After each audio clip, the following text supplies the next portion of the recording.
Hello everybody, my name is Adam Thorne and welcome to the Australian Aviation Podcast. For those of you watching this on the YouTube, you will see that yet again our studio has been upgraded. We've now got even more lights on us and there's a terrible joke from Jake coming in a minute, we now are being filmed with 4K cameras, or cameras 4K. Jake, go on. I don't get it, Adam. You Cameras 4K. What does that mean? It's just 4K cameras. No, see, earlier before we came on air, Jake made the really bad joke that the cameras were for a person called K. Well, if you explain the joke, Adam, it's not funny. I know, but is you it? were meant to do the joke, but you tried to show me up by yet again being like, I have no idea what you're on about. I've got to keep you on your toes, Adam. Anyway, the point is that the studio has been yet again upgraded by Enoch. Enoch, our mysterious extra person involved. Enoch, who lives in the vents and who we only see every second week. Where he lives, yes, he lives in the ventilation shafts here at Momentum Media. The company. Sometimes we do hear a scuttling sound. But yes, thank you very much, Enoch. Inverted commas. And speaking of upgrades or possibly downgrades, Adam, explain the brown polo shirt. Yes, there. well, I mean, I was going to tell you this extraordinary story about the brown polo shirt. So initially, I bought some polo shirts from a company. I don't know if I could tell, from a company called True Classic, and they're the company that are always talking about how the polo shirts they cling to your body. They were in the right ways. I mean, they're a bit baggier in the other ways. And I ordered these things a couple of months back, and they were very poor. That's my honest opinion. They're very, very poor. I went to True Classic and said, these aren't good enough. I want my money back. And usually you'd have to send back your polos to them, and then you get your money. But they're like, just keep them. We'll just put the money in the account. Which to me suggests they knew that they weren't the best polo. So anyway, they've got the money back. And I've reinvested that money in another set of polos from a different company that go with the navy. For those of you who can see the navy chinos. This isn't a fashion podcast, but they go beautifully with them. So thanks for noticing. Navy chino, of course, being a kind of caffeinated beverage they drink on warships. I'm trying. Yes. See, there you go. He's back. He's back. Keeping you on your toes, Adam. Keeping me on my toes.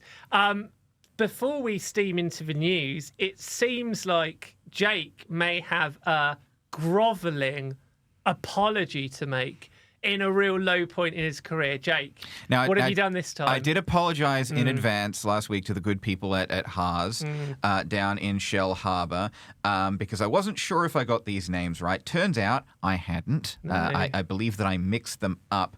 But this was for our story on the Southern Cross replica flying once again. Now, I said that the pilots of that first public demonstrator flight, I said that they were Bruce Thurston and Mark Simpson, I believe. In fact, I got those backwards. They were Bruce Simpson and Mark Thurston.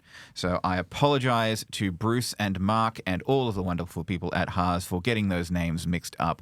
But it is a fantastic story, and you can see the story with the correct names in the new issue of the Australian Aviation magazine. Which, if you are a subscriber, should be landing on your doorstep. Doorstep? Yes, doorstep. At some point very soon. I reckon probably... Individually drone delivered, Adam. Well, again, we can't... That's just lying now. There's one thing making an honest a mistake, but then promising people... We will personally fly each issue to your door in a decommissioned 747, and we will drop it there ourselves. Wow, I mean, that's on you, because when Media Watch are on this, when the ACCC are on this is entirely on you. I can take no responsibility for this at all. Of course, I suppose people will be complaining about the noise if we do that. So yes. Maybe we should just put them in the post after all. Right, yes. Anyway, so if you do want to subscribe to the magazine, head to australianaviation.com.au. You've got all the information there. Hopefully the issue, which is in the process of being uploaded onto the website, so those of you with a digital subscription will be able to see this hopefully by the time this podcast comes out. Now, let's steam into the news, because there's been lots of very, very, very big stories over the last week or so. We're going to start in chronological order-ish with the Qantas results. So this was Qantas have released their half-year financial results. So this is in the 6 months till December. Jake, how are they doing? Yes, so this was, of course, the first, proper half-yearly results published under new CEO Vanessa Hudson. I mean, this was, the first sort of full 6 months of her career as Qantas CEO, because she was sort of replaced by Alan Joyce sort of midway. Sorry, she replaced Alan Joyce sort of midway through the last sort of 6 month period. Qantas got a $1.25 billion half year profit. So that's 13% lower than the equivalent period in financial year 23. This is despite Australians facing cost of living pressures and rising inflation. They're going to be purchasing an additional 8 A321 XLRs to take its future fleet to 28. This was, of course, after the massive $2.465 billion profit that it posted in the last financial year. So this, there was something of a shortfall in terms of lower fares to December, which had a $600 million impact on profit. But this was mostly offset by the airline increasing its capacity. So it was charging lower fares but flying more people. I would say now, and I don't usually like to bite the commenters, because every so often they can be very horrible and they can hurt my feelings. And this is what you're doing. This is what your people are doing to Adam. I can't remember what it is I said exactly. I've actually got it up here. I mean, look at him here in his brown polo shirt. Just trying to tell you people the truth. That's all I'm trying to do. And you're being so. You wouldn't be cruel to a man with glasses, would you? No, exactly. I mean, I'm visually not as good as I should be. Anyway, I use the term lucrative post-pandemic performance, and somebody was like, "Well, that's your opinion." etc., etc. However, that is very much true, I would say, because pre-COVID, so in the financial year to 2019, I think off the top of my head, they made about $1.2, $1.3 billion. So now they're doing effectively what they used to do in a whole financial year in half a year. So their post-pandemic performance is extraordinarily good. In many ways, the way this panned out, being 13% lower, was a perfect result for Qantas, because they were damned if they do and damned if they didn't. If the profits had gone up, that would have looked very bad for Qantas, considering they've got all the problems with seemingly the entire country hating them, and a lot of staff being very angry, and with airfares still being relatively very, very high. People would have said, look, you're just squeezing the average Australian, you're making more money than you should do. If they were significantly lower than what we had this time last year, then people would have turned at Vanessa Hudson and said, wow, this is your first results in charge. And no, technically she's only been in charge a few months, but in reality she's probably steering the ship for a few months before that. They would have said, you're not as good as the maestro, the king, Alan Joyce. So to be a little bit down is kind of a good result. And as Jake said there, the way they've explained it is because airfares have, relatively speaking, dropped a little bit, that hit their profit margins a bit, but they've also got more capacity in the market, which basically means there's more aircraft doing more services, and that has made up for it. Yeah, well, I will just correct myself there. Yes, of course, it has not been, it was not for the first full 6 months of Vanessa Hudson's tenure, because she only took over halfway through. The first full 6 month results of Vanessa Hudson's tenure will actually come in the financial year results. So essentially, this was pretty much what we were expecting, to be a little bit lower than this time last year, but still very, very good results for Qantas in terms of how that worked out financially. But as they tend to do when they release these results, they also release a glut of other stories too, just to make our lives a misery. What else did we find out on that fateful Thursday morning? Well, we found out that there's going to be some improvements to the fleet. So, for example, international Wi-Fi finally coming this year. Finally coming. The Qantas has said it will be fast enough to stream movies, TV shows, and live sports. This will be coming on the A330, Boeing 787, and A380 fleets. They will be progressively retrofitted to enable connection to the Viasat satellite network. So A332Rs, that will be starting in the installation program will be starting in March 2024, with the 787, A380, and A330 300s. Those installations will be starting from 2025. All of its new aircraft currently on order. So the A350 and the new Boeing 787s will be Wi-Fi capable You'd on hope so, delivery. wouldn't you? If you spend all that money on a new plane, so. you'd think they'd put the internet in it at least. Yeah. Also, as part of the Jetstar Boeing 787 cabin refresh, international wide-body Jetstar planes, largely the 787-8s, will be getting the onboard Wi-Fi from 2026. Now, what I would say on this, and I don't want to be particularly mean, I think it was Vanessa Hudson, it might have been another senior executive, that came out with this tosh. I want to say it's tosh, where basically said, actually, the reason we have delayed putting this in the aircraft is because we wanted the same standard on the international flights as that we would have had on the domestic flights, to which I say that's rubbish. I mean, Qantas is one of the last major international airlines not to offer Wi-Fi on their long-haul services, despite the fact that Qantas offer some of the longest flights in the world.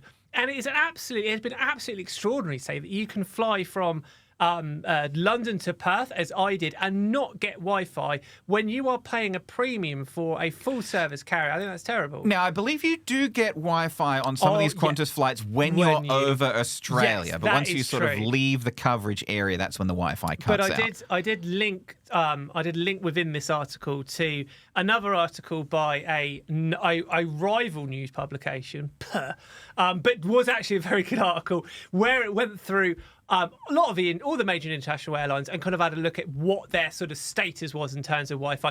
Pretty much all of them do offer it. Now, they may not all be being able to stream movies and such like. But I would say that most people, if you want to stream a movie, they download it before they go on the plane, right? But what you want to be able to do is check your emails and be able to keep in touch and all that kind of stuff. I mean, if it is going to be fast enough to stream movies while you're on the plane, that would be nice. It would be nice. It would be. I'm not convinced that is going to work. I don't want to sully them before they do it. I did experience Qantas's free in-flight Wi-Fi on a couple of recent when I went down to Melbourne with Air Services. Yep. A couple of Qantas flights on the 737-800s. It was decent. I wouldn't say it was spectacular Wi-Fi, but I managed to stream I think a couple of YouTube videos just fine. So were you streaming the Australian Aviation podcast? No, Adam. I never look back. I only look forward. But it's and if you would hope that they would be to a better standard than on the domestic 737-800s on obviously, but no, it worked pretty decently. So this is going to coincide with the launch of a new Viasat satellite, I think, towards the end of the year, which will give them a lot more coverage. I say for this will, as Jake mentioned, this will start at the end of the year. It's going to be switched on. I imagine there being like a turning on the Christmas lights. Somebody will actually press the button ironically on the older A330s, and then they're gonna work through the rest of the fleet. Better late than never. It will be my teacher's report on this. Yes, you've got it done in the end, and I can't be too angry that they're doing it. And it looks to be pretty good Wi-Fi. So you'd hope it would be pretty good Wi-Fi after so long of a wait. Speaking of Qantas and things coming in the future, it seems like something is coming a bit later in the future than Qantas imagined, because sort of tucked down in the press release announcing the results was the news that the Project Sunrise direct flights from Sydney to London and New York are expected to be delayed until maybe mid-2026, because the first of the A350-1000s that are going to be flying from Sydney to London and New York direct, non-stop, there have been manufacturing delays at Airbus, so that these A350s are not going to arrive by the end of 2025, says Qantas. Yeah, so firstly, this is, and I think I said that this is one of the most significant moments in the carrier's history, but it is. It's kind of once you can fly from London and New York to Sydney and then Melbourne, that is the closest thing we're going to get to kind of the end of a tyranny of distance. And that is something that Alan Joyce himself said. So this is the most significant new route they've ever launched. And this is something they've almost been pretending to do for a while, because they did it with the 747, which was empty many, many years ago. They did it with a 787, which again was virtually empty. I think it was about 4 years ago. I think they called it something like a Project Sunrise research flight, but but this is actually when they can do it as a commercial venture. Even the words Project Sunrise have become so well known that I wouldn't quite say the average Australian knows of it, but it's very much a mainstream thing. So this is a huge blow for them in terms of making this happen, because they're saying it's a 6-month delay. That's just for the first one to arrive. They've ordered 12, so God knows when they're all 12 are going to arrive. But actually, more broadly, Qantas have an issue at the moment. They don't really, arguably, or at least the pilots union would say, they arguably just do not have enough aircraft for their long-haul international flights, full stop.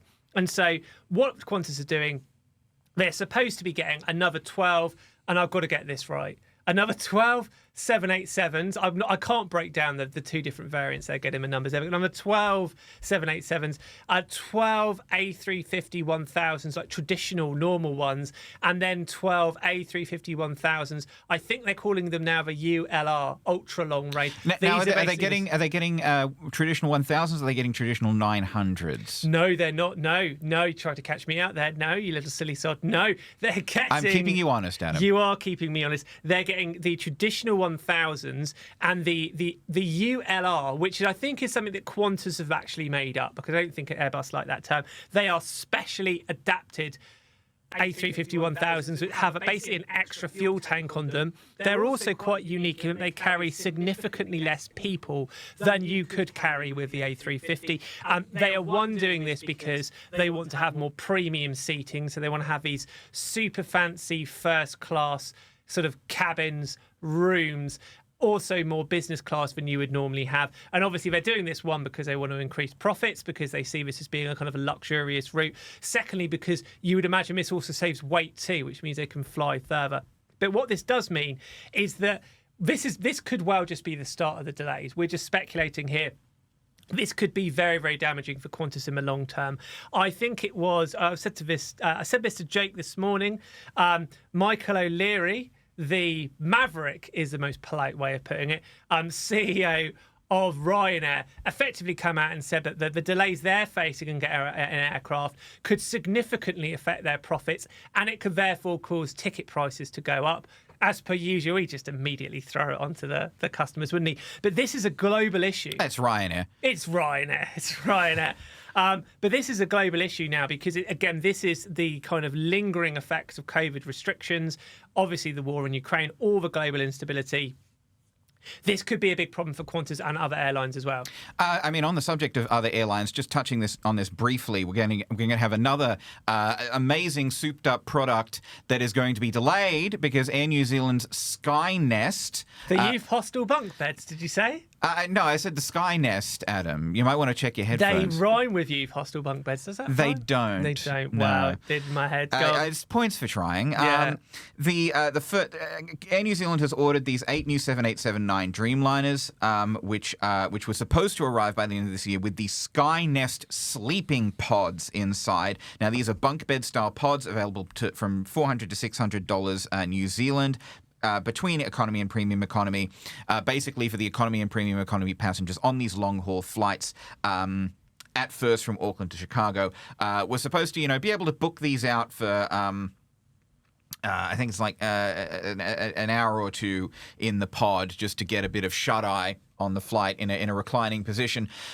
These new 787-9 Dreamliners have been delayed, and they are not likely to arrive until next year. So this will, until at least mid-2025, says Greg Foran, the CEO of Air New Zealand, which will delay delivery of the innovative new Skynest. His words: the interior retrofit of the current 787 fleet remains on track. Now, I would say this was before your time. It was semi before your time, but you did a little bit of this.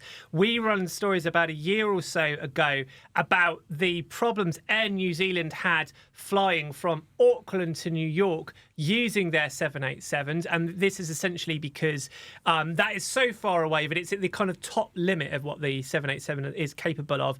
Obviously, Qantas have the exact same trip. They haven't had some of the issues, and so the issues essentially meant that there was a risk of having to do a kind of stopover. The camera's escaping. The camera's escaping. Is that automatically moving, or is that just that it slid behind there? We don't know. It's got a lovely view of the Australian aviation screen. The ceiling, and then Enoch, come down. I can hear a hissing from the vents. Perhaps he is displeased. Let me just try and fix this up myself. Just move us here. if Enoch does come in, then what will happen is you'll just see a hiss and the screens will go black because we can't show Enoch. We cannot. Enoch is a dentist, so we can't show you his face on television. We're adding to the Enoch mythos here. The Enoch myth. The point is that there was times that Air New Zealand threatened, I think, to do a stopover, and there were times when I think passengers who had booked weren't let on the plane, or I think it was luggage actually was taken off to reduce the weight. Qantas didn't have this problem because they actually put a lot less passengers on each flight. But getting these new Dreamliners with the Skynest, I believe, was going to be Air New Zealand's solution to these problems. So this continues that thread a little bit longer. But again, this is all airlines now are going to have this problem. The other thing that in particular issue in Australia, and when I had my favourite co-host Boo, the fighter pilot rather than the man of bad puns, one of the things he said, because he's now flying in the US, he said, when I came back to Australia for a visit, I was reminded of just how old these aircraft fleet were, and they are. Like, you know, you've got Qantas national carrier flying lots of 20-year-old aircraft that kind of look a bit old and rusty. We've seen a few comments, you know, talking about all the clapped out A330s. I think with some of the rust buckets, long in the tooth. People are saying, you know, they're a bit tired. So Qantas needs these new aircraft. It really does, and it's. The fact that it's being delayed, it means that it's, you know, these A330s and these other planes are probably going to have to be serving the routes for longer than Qantas wanted them to. Which is going to cost them more money as well, because the older the aircraft is, the more maintenance the less efficient. The less efficient it is. So if you are watching, listening. If you are an A330. Yes. Firstly, we admire your service. Keep going. Secondly, if you have gained sentience, please don't hurt us. No, I was going to say if you are the CEOs of Boeing or Airbus, sort it out. But, I mean, we could just talk to the aircraft directly. Like this is. Well, a funny thing is, we've got an exclusive interview with an A330 next week on the Australian Aviation podcast. Again, there's so many inaccuracies. Now, it is very loud most of the time because honestly, it's just the engines going. And you can't really make out what it's saying, if it's saying anything. But we did get the mic up really close to the engine until the nice security guards made us stop. Okay, welcome back. So a story that broke, I'm going to choose our words very, very carefully here, was that the Australian ran a report that suggested that Jayne Hrdlicka, the CEO of Virgin Australia, didn't necessarily resign of her own accord, but was effectively pushed out. So, Jake, just tell us a little bit about the bare bones of this story, and then we'll analyse it. Yes, so this came to us, as you say, via The Australian. They have cited a high-level source stating that Hrdlicka cried when she heard the news that she was being, you know, forced. They're saying that she was forced out of CEO, that she cried when she heard the news, and she did not see it coming. Now, this was allegedly on the part of Bain Capital, the private equity firm that owns Virgin Australia. And so that would sort of contradict the public statements made by Virgin and by Jayne Hrdlicka that she was stepping down of her own accord, that she felt the time was right for a leadership transition, and that she wanted to, you know, spend more time with her family and all the other reasons that CEOs usually give for leaving. So we cannot confirm this. But we were discussing earlier in the office, Adam, that nobody has exactly come out with a full-throated denial, have exactly. they? So let's go through this again. This is not our story. So we you know, to an extent, this is speculation. But this is written by Robin Ironside, at The Australian, who's a very long-standing and a very accomplished journalist. She's obviously the best journalist behind us in the aviation patch. So she's essentially came out with this version, which is seems very different to the official version. And again, she cites these high-level sources. So let's assume firstly, which is an assumption here, but let's assume that story is correct. How could she have come past that story? Well, there's a number of options. It could have been a case that she had a high-level source who had seen the furor when she was told to leave. She saw Jayne crying, and this person has come to the Australian and said, this is what's happened. And she's probably either run the story on that or corroborated it with a second source that apparently saw these scenes. So that's one thing that could have happened. Another thing that could have happened is that this story was given to the Australian by either Jayne herself or perhaps somebody that was authorised almost to speak on her behalf. So in the kind of journalism parlance, this is what we would call being briefed. So this is when you're told something, but you're not allowed to reveal the source of it. Now, of course, the fact that we don't know exactly is kind of the cover, that nobody actually puts their name to it. But a lot of the times when a national newspaper gets a story, it will have been briefed. So the most obvious example is if you read a story that says Anthony Albanese will tomorrow say in his speech, that's because it's been given to the newspaper. So that is what could have happened. Those are the variety of possible options here. But as Jake said, if it was the case that this story was totally untrue, then presumably Jayne herself could have gone and released a statement. She could have gone on Twitter. She should have done it through the airline. And she could have said, the story in the Australian is 100% true. This was entirely my decision to go at this time and on this date. But of course, so far as we record this, that hasn't happened. We've just been redirected to the kind of a general statement we had previously.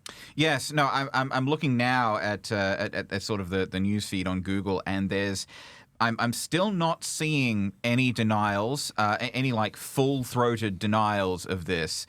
There was one outlet that had anonymous sources saying that this was scurrilous rumors, that it was all nonsense.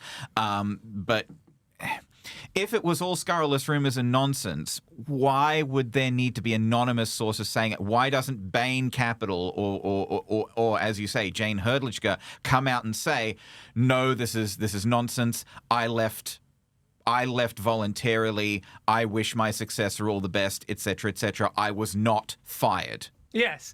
Now let's kind of delve into this. So let's just say we accept the version of events that she didn't leave of her own accord, and she was effectively told to leave. And whether assuming that we do accept that. Assuming that we do accept that. So we've got to talk about whether that's fair, all right, yes or no. Now, you could look at this and you could say that Jayne actually did an outstanding job in incredibly difficult circumstances. Firstly, you could argue that just to be a CEO of any airline during COVID, and she was the CEO for the majority of that, is an incredibly difficult thing. But you double that up with the fact that they came out of administration. So that's two incredibly difficult things she's had to deal with at the same time. She's had to take that airline, completely reboot its leadership team, totally change the structure of how it's worked. So it's gone from being an airline that was trying to challenge Qantas as a kind of full-service airline now into being this kind of hybrid airline that on the same flight you can get budget fares and you can get a more full-service experience. She's had to rebuild the fleet, which was kind of massively reduced when it came out to administration, and kind of build that back up again. And she's done all of this, and she's delivered $100-and-something million profit in her first full financial year. And that came off the back of about 10 years or 11 years of very big losses that saw the airline, I think it was up to sort of $7-8 billion worth of debt when they went to administration. So you would look at that and you'd look at her record in the circumstances and say, you have done a sensational job. The flip side argument of that was that while Virgin may have made $100-and-something million in profit for the full financial year, Qantas made $2.5 billion. And the argument is that post-COVID time, when there was that pent-up demand for travel, was going to be the best time ever to run an airline. And your direct competitor is making, 20, 25 times as much as you. That is a huge failure. And you could also add to that there's so much ill feeling among the public towards Qantas, which Virgin has largely escaped. Given that apparently everybody hates Qantas, you should have been capitalising more on that. So that's the other side of the story. Yeah, as Robin has said in her story, there's as you say, allegedly the feeling among Bain Capital that under Jayne Hrdlicka's tenure, Virgin had not adequately swooped on Qantas's mounting unpopularity. There is also that it has been suggested that her capacity as chair of Tennis Australia, her role at the Australian Open, was seen by Bain allegedly as a distraction from her day job. And there have been Virgin's recent problems with on-time performance as well, because they have been lagging Qantas for quite some time in on-time performance, which we'll get to a little bit later. But there have been months when Virgin has been performing worse than Jetstar. So from those perspectives, you could see why perhaps Bain might have decided that now was the time to push Jayne Hrdlicka out. But until someone comes along and concretely confirms or denies what has happened, we can't really say anything for certain. No, and again, I won't sort of dwell on that if that's the right word on it too much. But she's had a lot of difficulty in her personal life. She had her husband sadly die last year after having cancer for a number of years. That is something that would break almost anyone. That is an extraordinary thing to deal with. And imagine dealing with that at the same time of being an airline CEO, at the same time of being an airline CEO which has come out of administration, which has gone through COVID. I mean, that is an extraordinary set of things to do. And I think when you look at that and you look at her performance, I would say from the outside in, I think she's done a fabulous job, absolutely outstanding job. And to me, if it is the case that she's been kind of forced out, I think that is very harsh. And I understand that business is a harsh world. Maybe she's got a payout. But to me, looking at that, I would look and think, well, 9 out of 10, 10 out of 10 for your performance there. I mean, I think that to me feels like an extremely harsh decision, because I think she's done a very good job. Well, it is a private equity firm, isn't it, Adam? Well, yeah, this is it. The argument is that in this kind of brutal world of money, that's the only thing they care about. That this is not about personal feelings. But nonetheless, I think Now, apparently, according to, again, Robin's story, they're looking to this Miami recruitment firm, Korn Ferry. Apparently, they're in talks with Virgin to find a replacement for Jayne. This may suggest that Bain is looking to recruit overseas. A foreign hire. A foreign hire, yeah. No, I think Greg's pretty happy at Air New Zealand. There's also speculation that Bain could go for a trade sale instead of an IPO. This high-level source in Robin's story says an IPO was never going to happen. The market conditions weren't right. Virgin's figures weren't close to good enough. Bain will be looking at other options such as a trade sale. Private equity firms don't usually hang around for too long. Yes, well, I would say in Bain's defence, they've always said on the record they will be hanging around. They have said that if they were to list the company, they would still be a significant shareholder. They have kept faith in it, for 4 years now. So we'll see what happens. Perhaps by the time this podcast comes out, we'll have more concrete statements. But as we record this, that's all we know. That is all we know. That's all we know. Knowing is half the battle. So we will probably need more if we're going to win the battle. Okay, welcome back. So we are recording this podcast on Tuesday afternoon. Now, Tuesday morning, the government effectively released quite a pioneering new report, which asks every single company in Australia that has more than 100 employees to publicly reveal its gender pay gap. And so what that means is how much more percentage-wise are men getting paid versus women. I don't think I've seen anything quite this comprehensive in any other country in the world. It is an extraordinary thing. It's well worth a look. And what you can do is go on the website and compare different companies and drill, not that much, but you can drill down and see how they compare. Aviation itself and aerospace companies have fared pretty badly. Jake, tell us a little bit more about what we've learned. Yeah, so across all industries in Australia, the median pay gap was 19% in favour of men. But for the air and space transport sector, the median gap was 38.1% for total remuneration, 37.7% for base salary. So in essence, men are making about 40% more than women in the air and space transport sector. Now, we've got breakdowns for Qantas Group. We've got breakdowns for Virgin and Rex. Qantas Group and Virgin, roughly the same in terms of the group as a whole. So 38.3% median gender pay gap for total remuneration at Qantas Group. This compares to Virgin's figure, which was hovering just above 41%. Now, this is Rex was something of a standout with a 26.8% median gap in total remuneration, 25% in base salary. But what the airlines have effectively said here is that this is not because people doing the same work are being paid less.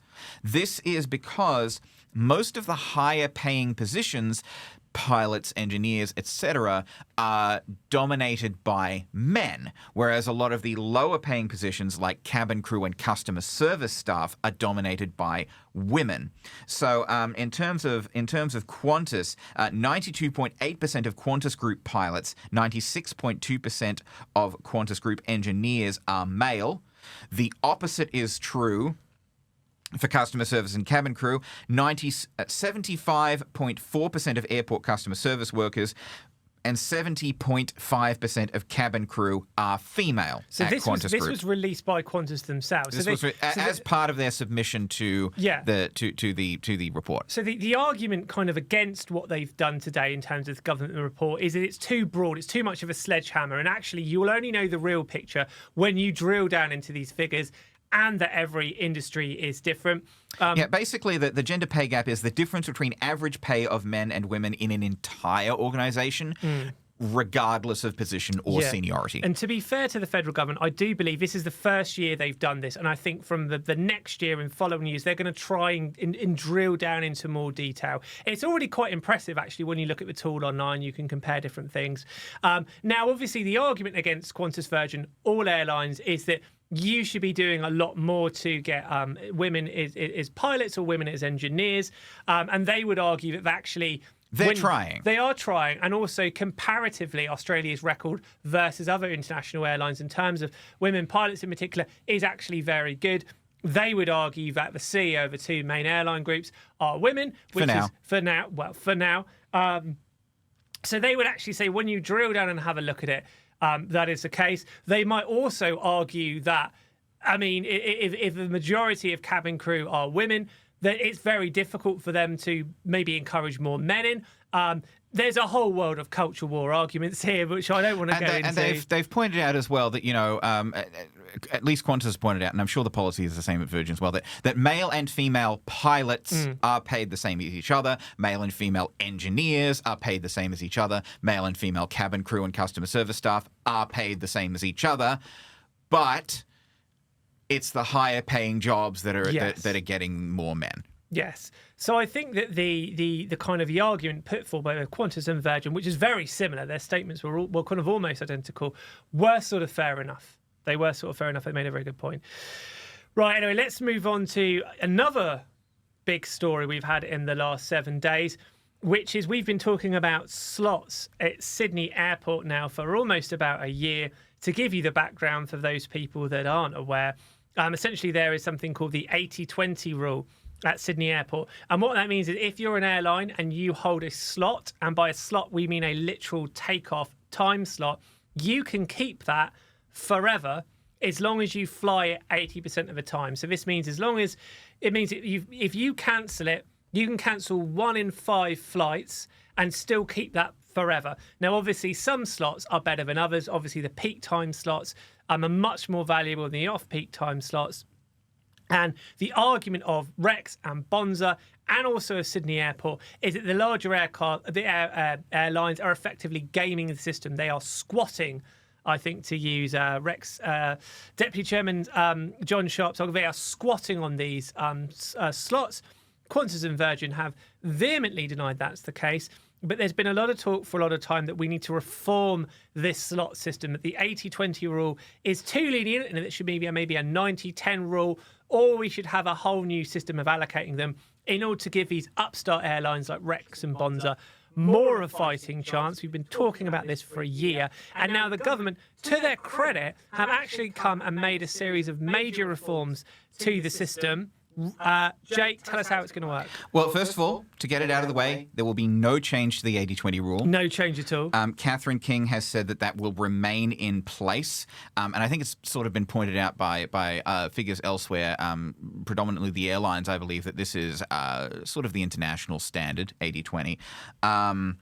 But they have introduced they're going to be introducing a number of reforms. So, for example, there will be a new sort of transparency, accountability, compliance regime regarding slot usage. So this is Transport Minister Catherine King has said that this will crack down on slot misuse. Airlines will have to provide regular information on how they use the slots, reasons for cancellations or major delays. This will be regularly published.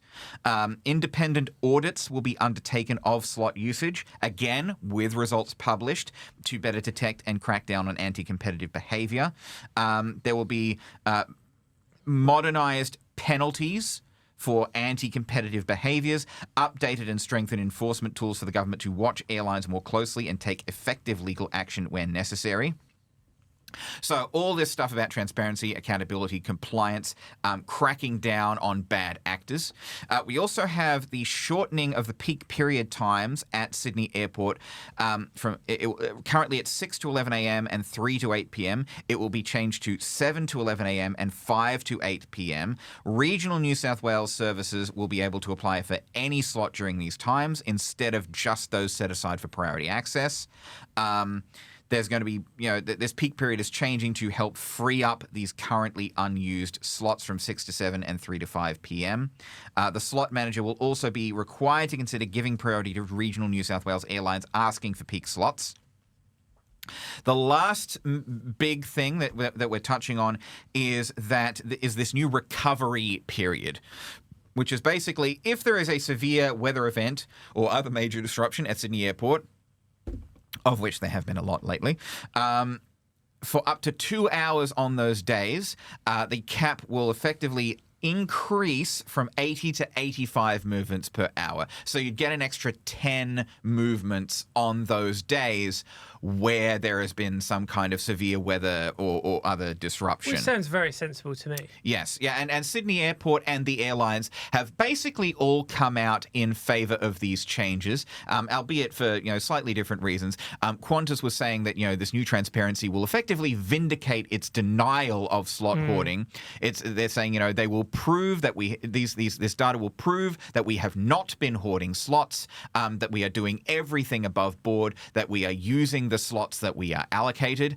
Meanwhile, airlines like Bonza, which has been angling to get into Sydney Airport for a long time, Bonza has been saying this will give us a fighting chance at getting into Sydney Airport. We think we could serve something like 20 destinations from Sydney Airport. We are eager to get in there. This will, give us that opportunity. Because at the moment, as Jake kind of said that, at the moment, they don't necessarily have to publish why they cancel a flight. They don't need to do that. So at the moment, it's very difficult particularly for journalists to be able to check on this. And so you've got the smaller airlines saying there's this slot hoarding. You've got Qantas and Virgin saying that's absolutely rubbish. So by having to publish this, if there were to be any slot hoarding, it would make it very difficult, and there are punishments.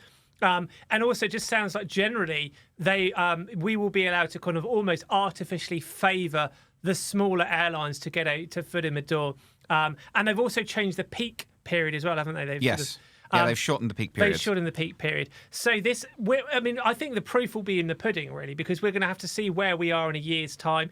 Has this actually given more of a chance to Bonza and Rex, who are struggling to get in at the moment?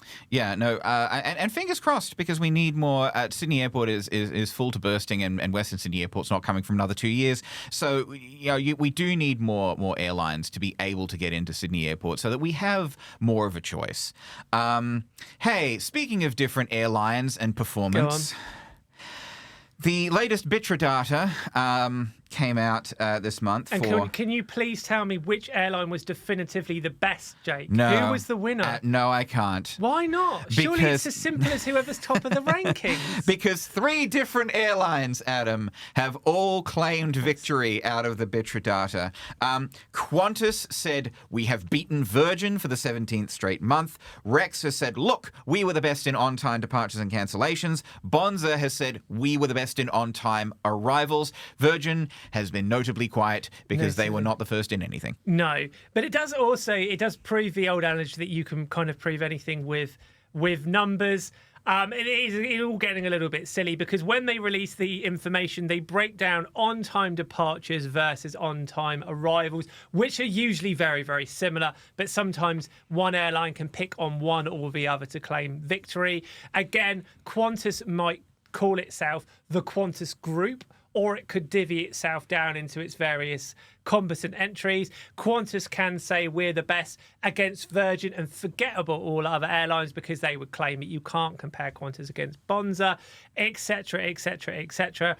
It does make it a little bit silly. Generally speaking, in the figures, you will often, in the official Bitra figures, you will find Qantas brand, like Qantas QF services, so Qantas and Qantas Link, marked separately to Jetstar, whereas Virgin, generally speaking, will have sort of all VA services because Virgin and Virgin Australia Regional are both flown under VA, but they do also break out Virgin Australia Regional Airlines separately. Now, interestingly, Adam, Bonza has said that they were first in the table in on-time arrivals, which is technically true if you don't count Virgin Australia Regional as separate from Virgin Australia proper. So there's skullduggery everywhere, is what I'm learning. There is. So, on average, across participating airlines, 73.4% for on-time arrivals, 74.2% on-time departures, 3.1% cancellations. This is still worse than the long-term averages of 81% on-time arrivals, 82.1% on-time departures, 2.2% cancellations. So really, in my view, and I'm sure this is your view as well, Jay, they should just shut up until they can actually be better than how it used to be post-COVID. You're just saying, well, it's rubbish, but we're the best of the losers, effectively. In fairness, Rex did do very well comparatively in on-time departures. So 80.9% on-time departures, which is just shy of the long-term average. Cancellations were a lot better than the long-term average, 0.6% compared to 2.2%. So, they have that. Bonza has come back very strongly from its poor showing in December, which we've touched on before in this podcast, I believe. That was all due to the Gold Coast base. So they got 78.6% on-time arrivals. Now, this was behind VARA, which got 82%, but they did beat Rex, Qantas, Jetstar, and Virgin proper. So, give everyone a gold medal. Well done. But they call us the participation trophy generation, Adam. But who was handing out the trophies? Us. Yes, I see what you've done there. Yeah. Yes. Well, on that note, unfortunately, we do have to wrap things up. I do actually have to run. Jake, thank you very much for joining us. Thank you, Adam. And thank you very much, everybody, for listening. We will be back the same time next week. Probably there'll be like a more screens. Enoch will have completely. It will be like it's a holodeck. It'll be a holodeck. Now we'll have like images of planes flying around us as we go. The second this comes off air as well, Enoch will come through one of the vents you can't see. It'll just come straight down there. Speaking of images of planes, hey, look out for the Australian Aviation magazine. Yes. It will be on your doorstep soon with lots of images of planes in it. That we can guarantee. It is one concrete thing that we can guarantee. Every issue of the Australian Aviation magazine will have pictures of planes, some of which will be correctly labelled. On that note, goodbye. Goodbye.